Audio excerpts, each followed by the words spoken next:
When I was 21, me and Andrew used to have no food. I used to drive my broken Volkswagen Golf to the KFC restaurant in Dunstable, United Kingdom, and I used to sit in my car. And you couldn't ever eat anyone's leftover food if they ever had their mouth on it. But at KFC, they used to buy buckets. And I would sit and wait for people to sit outside, eat their meal, and leave the bucket on the table. And I used to go and take that bucket, 3 or 4 pieces of chicken. And I used to collect 20, 30, 40 pieces of chicken that were perfectly fine, left in the buckets. And I used to go home and I used to freeze that chicken. And me and Andrew would break it up, put it in our rice, and that was our meal. That's what sustained us for that hard year, that year we had when I was 21 and you were 22. That's how broke we were. I used to scavenge chicken from KFC because I thought, fuck it, I'm not dying and I'm not losing my kickboxing fights because I don't have enough protein. What am I going to do to make it through the day? That's how broke I was. And that's a sad story if you never make it out. To me, that's a happy story. That's a story of triumph. Now it's like, hey, Andrew, it's my birthday. What we doing? KFC? And it's a big joke. We sit there eating our KFC, laughing about how we used to scavenge KFC chicken. I believe if you had a magical time machine where you could peer into the future and you were to show a guy who was complacent, chilling, likes to play video games too much, doesn't really have an action plan, is working some job, if you were to show him himself at 50, still flipping those burgers, he'd be like, whoa, I have to do something, I have to wake up. So if you're watching this podcast, this is that time machine right now. Stand yourself in front of the mirror if you are that person.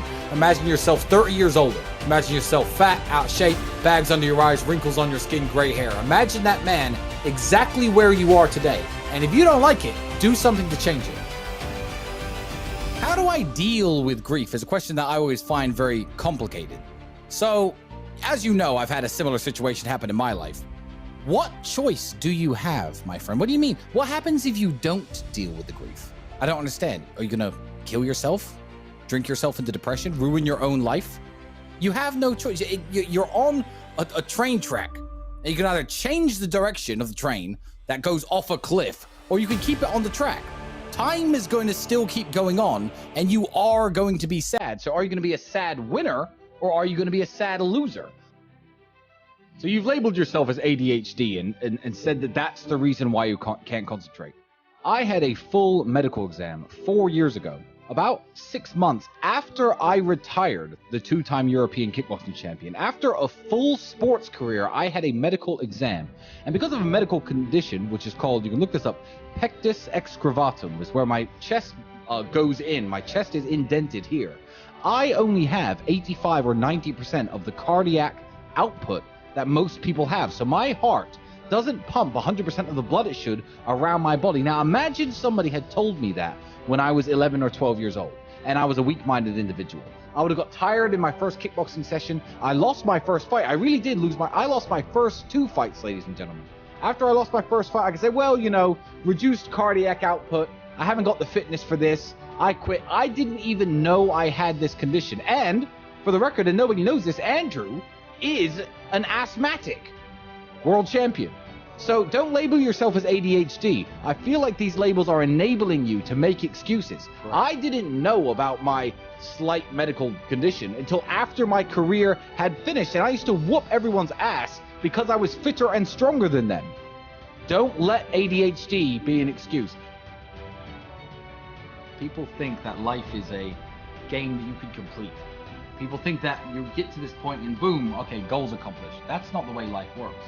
I'm going to give it a different analogy that will maybe make people think a little bit differently. Here's how life gets completed. When you die. That's it. So we're all heading towards death. That's it.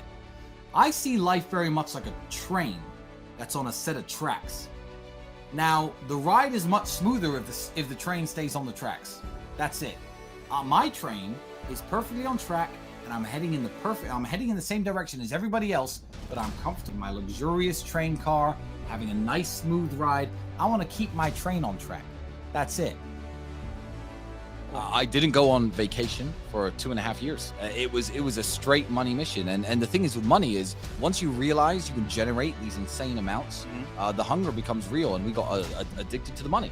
It wasn't about the lifestyle. No one on the internet knew who I was at this point. My Instagram had about 1,000 followers. I didn't have a photographer. I wasn't trying to flex. I wasn't producing YouTube content. I wasn't doing any of that. I was just sitting there with Andrew every single day, looking at our spreadsheets. Okay, how much have we made today? X thousand. Okay, that's good. Tomorrow we need to put this girl here. We need to change her set a little bit here. I don't know. Put this one in a little cute anime costume. And we just worked and worked and worked.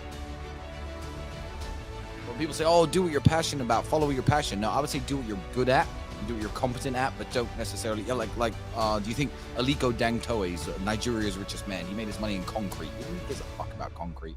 No, he's a billionaire. So no, don't follow your passions. That's what I would say.